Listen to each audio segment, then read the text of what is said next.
Hey, welcome back everyone with some more Spyro and to the Dragonfly for the PlayStation 2. And now it's time to drop off the defense room. Spyro, the magic of this sacred rune will grant you the power of Wing Shield. There's really only one level in this game where this thing is of any use, and that's in the Thieves' Den, where it's actually a necessity to use in order to eliminate the Wizard Ripdocs in that level, but we'll get to that point soon enough. And before we head to Cloud 9, I figured I'd get some fodder here, and now I'm making my way up here. And in order to get to Cloud 9, we need at least 25 Dragonflies, but now we're already at that point, so just get this little bit of treasure here, and see what this sleepy teddy bear has to say.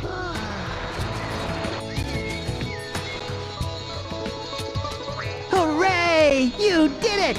The swirly thingy is working! Step right in, and it will take you up to the clouds! Try not to get dizzy. I did and almost lost my ham and sheep sandwich. Ha! Sheep? Did I say that? Yes you did, and I'm gonna get away from you because you're creepy. Okay, now we're here, and right off the bat we get a green gem. Heck, we just get here and we're already getting treasure. That's awesome. Now, I gotta be level with you guys. This is one of my favorite levels in the entire game. And this is definitely one of those levels in which you could see the potential that this game had before it was being rushed to production. Now let's talk to this guy. Hey, Spyro! The Riptocs have invaded our palace and sabotaged the machines powering our hourglass. Your electric breath would be perfect for powering the machines. No one around here can get any sleep. Can you help us? There are 4 machines you have to activate in this level, and as far as the Ripdocs he's talking about, there are 2 main ones here. There are these weird pillow fighting Ripdocs here, and then there's also irritating bow and arrow ones that you have to watch out for. And for this level, I like using the electric breath because not only do you need them to activate the machines, but they also work well against the enemies here. And here is the Ice Breath rune, which is the final rune in the game. Which, other than the Dragonfly Dojo level, I wonder why the game designers put all the runes at the very beginning of the stages. This level is kind of spread out, so if you need any kind of help without running in circles, you can actually fry these trees with your flame breath, but if you're at all familiar with this level after a while, you really shouldn't have to do that. And another thing I should say about this level too is because of the wonky controls of this game, some of the parts here can be kind of nerve-wracking and tricky in that, but all in all, it really should not be too bad. And that's a bow and arrow Ripdoc that I was talking about before. Okay, that was weird. I thought I caught him. But yeah, those Ripdocs are no match for the electric breath.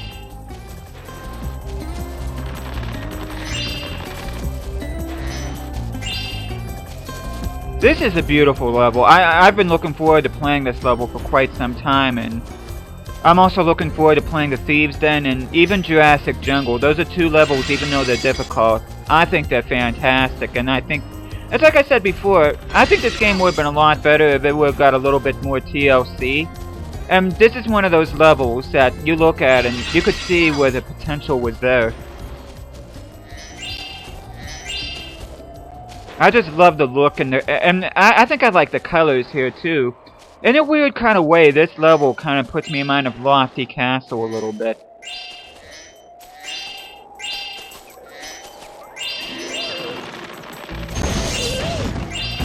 Those Ripdocs can be tricky to deal with. I don't think they're quite as irritating as Scuba Ripdocs, but they can get you if you're not paying attention, and they can be quite irritating too. Just gotta get the gems up here.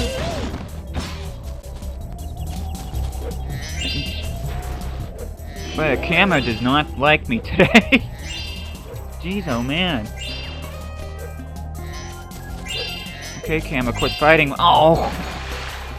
Oh, I missed that jump, but while I'm down here, I might as well go in this water here and collect the treasure here.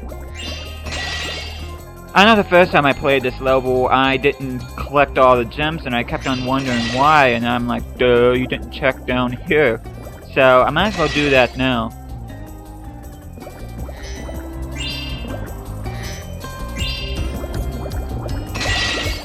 It's not as bad as Luau Island, it's just this little patch of water right here you have to deal with. And there's also a pool of water later on in the level that has treasure in it, but it's not nearly as nerve-wracking as like in Luau Island, where there's all the nooks and crannies and that all over the place, so it shouldn't be too bad, and it really shouldn't be a place you need to backtrack too much, because all the treasure's pretty much right there. Of course, you get dodgy water graphics right there.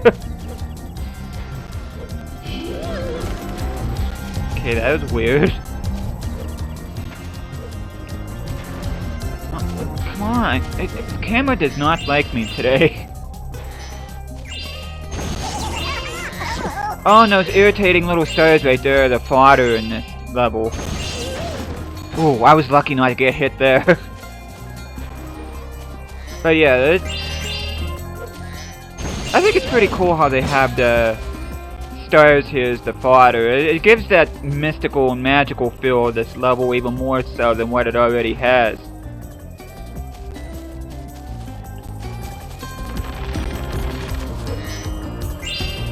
And up here is the next area of the level, but we're not close to being at that point yet, because there's a whole bunch of stuff in the back that we have to go through yet, right near the start of the level. So I'm just gonna go back here where we need to be, and hopefully things that, because that is another thing about this level, because of the tricky controls and that, some of these glides here that I'm gonna make are gonna be hard. Okay, let's go here. Oh! Ah. You know, I was saying to myself before I started recording this level that if there would be one level I would lose a life at, it would be this one, and sure enough, you know, I didn't say anything beforehand because I didn't want to jinx myself, but looks like that doesn't end up mattering, and so. But yeah, some of these glides here can be really tricky, and don't be surprised if you lose a bunch of lives here like I just did. Hopefully that'll be the only life I lose.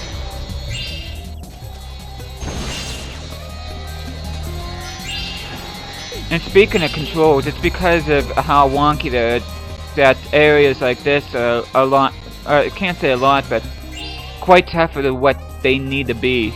I mean, those gems should be easy to collect, but they're not, because sometimes because of how Spyro gets handled in this game, in terms of controlling them, that sometimes you end up walking off the cliff instead of collecting gems. And speaking of going off a cliff, if you do manage to eliminate an enemy here and a gem goes off the cliff, don't worry, because Sparks will fly down and get it for you. Now it's off, glide down to this area here.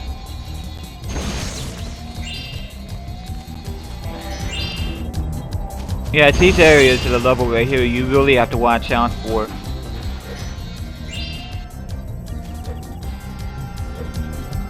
Get up there!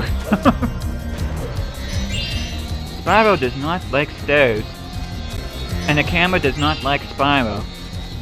There's a lot of things that just don't like each other in this level. Why can't anybody just get along? Don't forget the steps down here. Hopefully I won't have to do as much backtracking in this level as I did in the last one. There should be no reason why I should have to, but it's definitely one of those levels where you really do have to pay attention, especially if you're not the best of gliders and you have trouble with that kind of thing. And over there is the first machine we have to activate with our electric breath, which...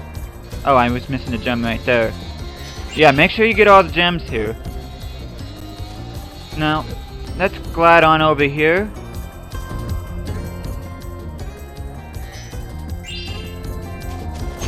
This level has a lot of swirlies too, which makes things nice. Not only does it take you to another level, but some swirlies take you back to certain areas, like in Dragonfly Dojo. Come on, camera, work with me.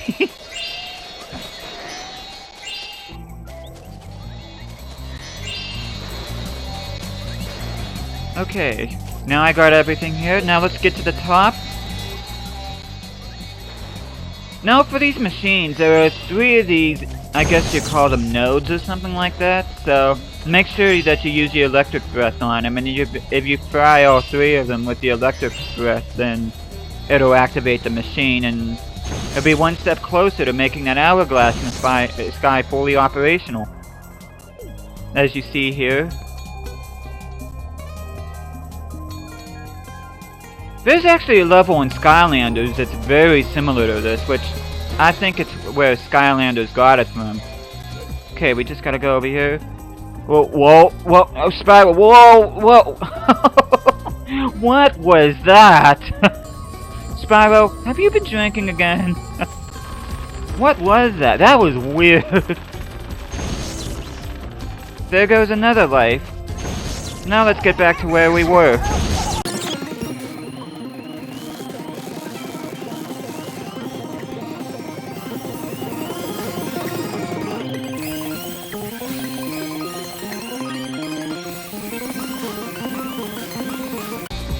Okay, now it's time to attempt this glide. There we go. That's what I wanted to do to begin with. And I end up getting an extra life here, which another one would be awesome since I've already lost 2. There's actually not a whole lot more I want to do here before I stop. I'm really hoping that I do this level in 3 parts, but I'm getting the feeling right now that I might need a 4th part in this level. And this is a rather spacious one, so I wouldn't be surprised if I do end up having to make 4 parts instead of 3. It's no big deal either way, but still, I'd like to have as few videos as possible, if I can.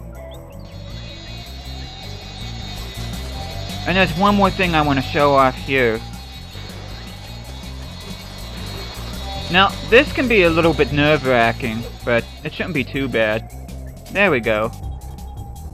And over here on top of this building lies one of the level's challenge portals, which I'm not gonna get to, and if I'm not mistaken, this one has to do with like fighter planes and that, a challenge to have to do with that where you can win a Dragonfly, but I'm not doing that on this playthrough, so I'm just gonna collect the gems here, and alrighty, I think I'm gonna glide to a safe spot here, and I think I'm gonna call it quits on this part. Okay, there's the beginning right there. Glide over here, and there we go. So, thank you guys so much for watching this, and I will see you guys again next time.